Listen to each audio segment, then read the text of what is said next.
you had a meeting with Nnamdi Kanu, and that sparked, in fact, I think New York. I think you got arrested after that meeting. People would say, you people are not fighting the same cause. You are fighting to be the president of the country. Yes. He is fighting to divide the country. Yes. People would say, why would you be seen in such a meeting? Would you like to clear that You air? see, anybody that lacks any sense of consciousness would ignore social movements. That is the problem with Nigerian leadership. You cannot have a country in which there are 251 tribes or languages, and one big section says, we are not satisfied with here, and you don't talk to them, you don't understand them. Then you are not a leader of that country.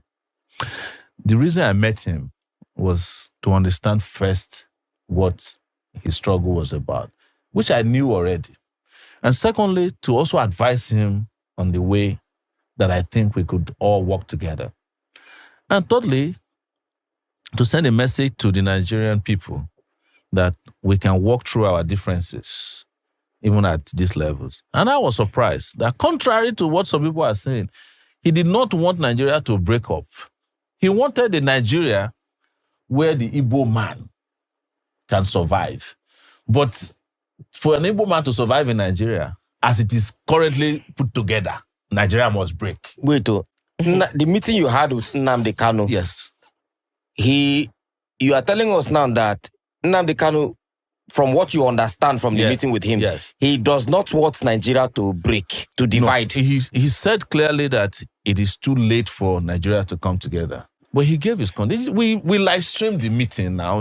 It's online. Okay. And part of it was live streamed. Some of them were private. But he said that he feels that if Nigeria were to respect certain protocols, including a referendum inserted in the constitution, and he still says it even now in court, that if he's released, he will go back and end the bloodshedding. The bloodshedding is in that part, and that a conversation can. He says that in every court appearance, that he's being held is not helping the opportunity to have a conversation about whatever it is, the unity you are begging for. But you see, Nigeria has a problem. And I've always said, Nigeria has an Igbo problem. And I'm not saying it to please people who are known as Igbos. But the moment they decided to take the action they took in 1967 to 1970, the war, Nigeria, having won that war in their eyes, never forgave the Igbos. That is the reality. And if I were to be president of Nigeria today, the first thing I would do is to head to the Southeast and apologize to them for the war. Part of it is that I'd never participated in it. And I cannot continue to fight a war that I did not engage in.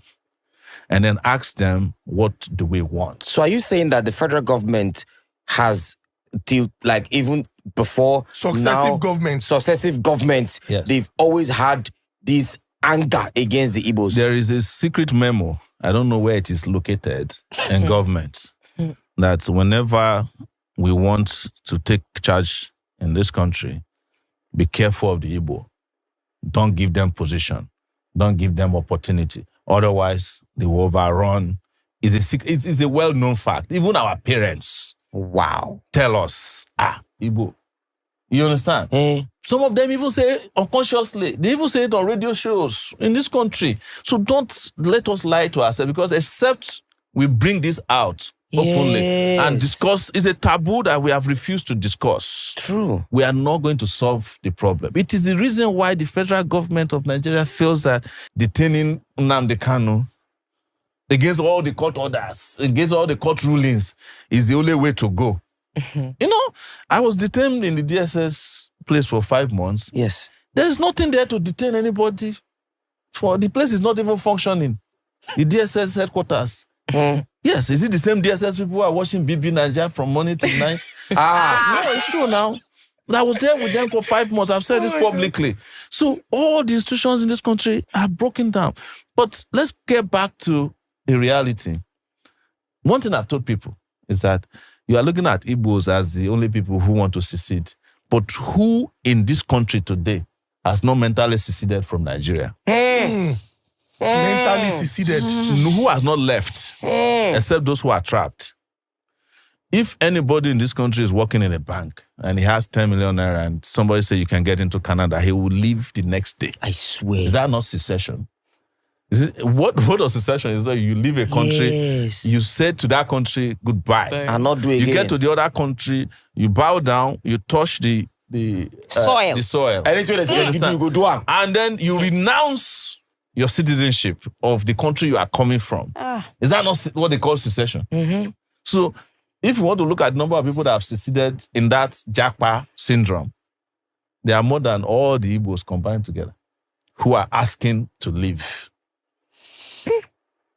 And in the process of keeping Nigeria united, we have let go of more citizens than the country should have. Yes. So you think if they had, because I mean, from the last thing you said now, you say in the process of trying to keep Nigeria united, yes, we have let go of more citizens than we should have. Of course. So if we had allowed for the division or secession of Nigeria, most of our citizens that are outside would not have been outside. No, you see, it is not the secession I'm talking about. Okay, what are you talking about? It is what led to the war that we did not address. Okay. And what happened after the war. Why is it that Nigeria hasn't been able to overcome the Biafran problem? It's because Nigeria never addressed what the Biafrans were asking for before the war. What were they asking for? They were asking for to be treated not as second-class citizens in this country. Don't you know what happened, the called pogrom in this country, where people were slaughtered and their bodies and their heads placed inside the train going down south? Yes, from the north, from the mid, the different parts of the north. Are we ignoring that? So that happened before the war. Before the war, that's what they call pogrom. History. People who were settled, doing well, they were slaughtering them and sending their bodies and their heads inside calabash and sending on trains that was heading east. Were they Easterners? They were Easterners. Yes, Why are you asking me? It's there go and Google it now. So you expect that will happen, and then there was a war that eviscerated 3 million people. Wow. And when the war was over, you just say, oh, nobody was vanquished, nobody was victorious. And then 3 hours. But you still kept a memo and said, don't trust them.